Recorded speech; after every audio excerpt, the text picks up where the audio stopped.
I was standing in my kitchen at midnight, pouring a glass of water I didn't really want, when I heard her voice come floating down the hallway from the direction of my childhood bedroom. She said my name exactly the way she used to say it, that particular melody she had, the slight rise on the second syllable, the warmth that made even a simple word feel like a blanket wrapped around your shoulders. I dropped the glass, and it shattered against the tile floor, and I stood there in the puddle with my bare feet, not feeling the cold water or the sharp edges of broken glass, just listening, just waiting, just praying I would hear it again. My mother died 10 years ago in the hospital bed we had set up in the living room, surrounded by family and flowers and the soft beeping of machines that couldn't save her. I was holding her hand when she went, felt the exact moment when her grip loosened and her breathing stopped, watched the light leave her eyes like someone slowly dimming a lamp. I was 23 years old, and I thought I understood death, thought I had processed it, thought I had moved through the stages of grief and come out the other side as a functional adult who could talk about her without crying. I was wrong about all of it. The voice came again, clearer this time, and she was saying my name like a question, like she was looking for me in a dark house, like she needed me to answer so she could find her way. I should have been terrified.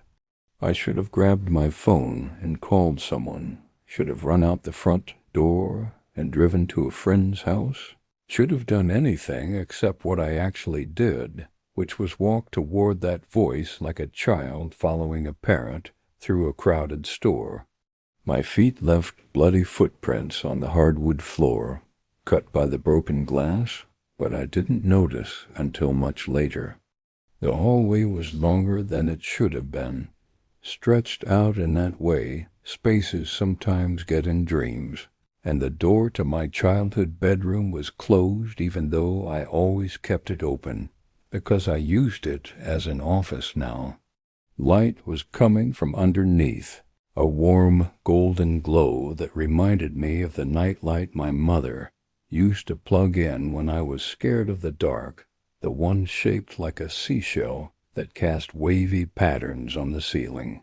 I reached for the doorknob, and it was warm, almost hot, like something on the other side was generating heat, and I turned it anyway, because I had to see, had to know, had to understand what was happening.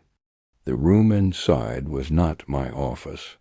It was my childhood bedroom, exactly as it had been when I was 7 years old, down to the faded poster of cartoon characters on the wall and the stuffed elephant on the bed that I had named Peanut and slept with every night until I was 12. My mother was sitting on the edge of the bed with her back to me, wearing the blue robe she had worn every morning when she made breakfast, her hair falling past her shoulders in the soft waves I remembered running my fingers through when she held me. She turned when she heard me enter, and her face was exactly right, every detail perfect, from the small scar on her chin to the laugh lines around her eyes. She smiled at me and patted the bed beside her, and I went to her without thinking, sat down next to her like I was a child again, felt the mattress dip under my weight, and smelled the perfume she used to wear, the one I hadn't been able to find in any store for years.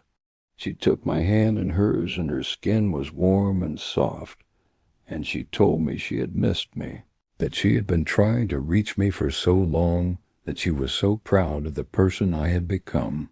Tears were streaming down my face, and I couldn't speak, could barely breathe, could only sit there and hold her hand and feel the impossible reality of her presence. She asked me about my life, about my job, about whether I was happy, and I told her everything, words pouring out of me in a flood I couldn't control.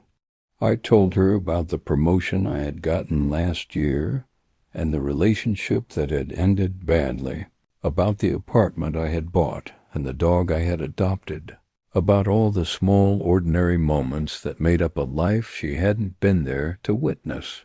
She listened like she always had, with her full attention, nodding in the right places, making small sounds of encouragement, and I felt something in my chest that had been knotted for 10 years slowly beginning to loosen. Then she asked me to stay, and something in her voice changed, just slightly, just enough to make the hair on the back of my neck stand up. She said she was lonely where she was, that it was dark and cold, and she had been waiting for me, that if I just closed my eyes and held her hand and let go, we could be together again forever. The room seemed to flicker around us, the golden light stuttering like a candle in a breeze, and I looked at her face and saw something behind her eyes that hadn't been there before, something hungry, something patient, something that was not my mother. I tried to pull my hand away, but she held on tight, tighter than my mother had ever held anything, her fingers digging into my skin with a strength that didn't match her fragile appearance. The smile on her face didn't waver, but it changed somehow, became too wide, showed too many teeth, and I realized with a horror that turned my blood to ice that I had been sitting here for hours, that the night had passed entirely while I talked to this thing, that outside the window of this impossible room the sun should have been rising, but there was only darkness. She told me it would be easy, that death was just like falling asleep, that she would be right there to catch me when I fell. I screamed and threw myself backward off the bed, landing hard on a floor that was no longer the carpet of my childhood bedroom, but the cold hardwood of my office. The room had changed around me, the walls flickering between past and present, and my mother was standing now, rising from the bed, with movements that were too smooth, too fluid, like a puppet being pulled upward by invisible strings. Her face was still her face, but wrong, like a photograph that had been slightly altered. And when she spoke again, her voice had lost its warmth, had become flat and mechanical, a recording played through a broken speaker. She told me I was being rude, that she had come such a long way to see me, that the least I could do was give her what she wanted. I scrambled backward until I hit the wall, and I watched her approach, and I understood finally that whatever this thing was, it had used my mother's face like a mask, had pulled her voice from my memories like a musician sampling an old song, had constructed something designed specifically to make me trust it, to make me lower my defenses, to make me willing to follow it wherever it wanted to take me. The grief I had carried for a decade had made me vulnerable, had left a door open somewhere inside me, and something had come through. I grabbed the first thing my hand touched, a lamp from my desk, and I threw it at the thing wearing my mother's face. It passed through her like she was made of smoke, shattering against the far wall, and she laughed, a sound that had nothing of my mother's warmth in it, a sound like glass breaking very slowly. She said I could make this hard if I wanted, that it would take longer, but the ending would be the same, that everyone came to her eventually, that I had been marked since the moment I held my mother's hand and watched her die. I had let something in that night, she said. I had opened myself to the space between living and dying, and I had been leaking ever since, leaving a trail that she had followed for 10 long years. The room was getting darker, the walls closing in, and I could feel myself getting sleepy, my eyelids heavy, my thoughts slow and thick like honey. She was doing something to me, pulling at something inside me, and I knew that if I closed my eyes, I would never open them again. I bit down on my tongue hard enough to taste blood, and the pain cleared my head just enough to remember the door, to remember that I had walked in here, and that meant I could walk out. I lunged toward where I thought the door should be, my hands finding the knob, twisting it, pulling it open, against a resistance that felt like pushing through deep water. The hallway on the other side was normal, just my hallway, and I stumbled through and slammed the door behind me and held it closed with my whole body as something on the other side began to pound against it. The wood shook with each impact, and I could hear her voice, still my mother's voice, calling my name over and over, telling me she loved me, telling me she was sorry, telling me to please just open the door and let her in, let her hold me one more time, let her make everything okay. I pressed my back against the door and I cried, and I didn't open it, and after a long time the pounding stopped, and the voice faded, and there was only silence. I didn't go back into that room until daylight, and when I did, it was just my office again, just a desk and a chair and a computer, and nothing unusual except the shattered lamp against the wall and my bloody footprints on the floor. There was no trace of my childhood bedroom, no trace of the golden light, no trace of whatever had worn my mother's face and tried to convince me to die. I called in sick to work, and I sat on my couch, and I shook for hours, and I tried to convince myself that it had been a dream, a hallucination, a break from reality brought on by stress or exhaustion or some late-night food that hadn't agreed with me. But the cuts on my feet were real. The broken lamp was real. And when I looked in the mirror, I could see something different in my eyes, a shadow that hadn't been there before, a weight that had settled into my expression and wouldn't lift. I looked like someone who had seen something they couldn't unsee, because I had, because my mother's face had smiled at me from across a room that shouldn't have existed, and asked me to die so we could be together, and some part of me had wanted to say yes. I don't sleep well anymore, and I never stay in the house past midnight, and I've started going to a therapist who thinks I'm processing unresolved grief, but doesn't understand the full truth of what happened.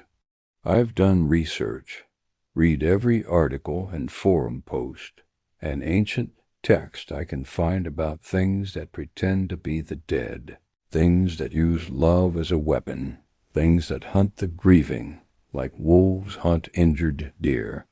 They have 100 names across 100 cultures, and they all describe the same basic truth, that our love for the dead is a door, and if we're not careful, something will use that door to come through. My mother is still dead? She has been dead for 10 years, and she will be dead forever, and whatever I saw that night was not her, could never have been her, was just a thing wearing her face like a costume. I know this. I believe this. But sometimes late at night, when I'm lying in bed in a house that suddenly feels too quiet, I hear her voice calling my name from somewhere far away, and I have to bite my lip until it bleeds to stop myself from answering, because the thing is still out there, still wearing her face, still waiting for me to open the door again, and it is patient in a way that only immortal things can be patient. I visit her grave every Sunday, bring flowers, talk to the headstone like she can hear me, and I always leave before the sun starts to set. I tell her about my life, the real her, wherever she is, and I tell her I love her, and I tell her I'm sorry that my grief has made me vulnerable to something that uses her memory as a trap. I don't know if she can hear me. I don't know if anything I do matters. But I keep going because it's the only way I know to honor what she really was, who she really was, the mother who loved me and held me and would never, ever have asked me to die for her. The voice still comes sometimes, late at night, floating through the house like smoke. It still sounds exactly like her. It still says my name in that way that makes my heart ache. And every time I hear it, I have to remind myself that love is not a leash, that the dead do not call to us, that whatever is speaking is not my mother, but something wearing her voice like a stolen coat. I put in earplugs. I turn on white noise. I do whatever it takes to drown out that sound. Because if I listen too long, if I let myself believe even for a second, I know I'll follow that voice into the dark, and this time I won't be able to find my way back out.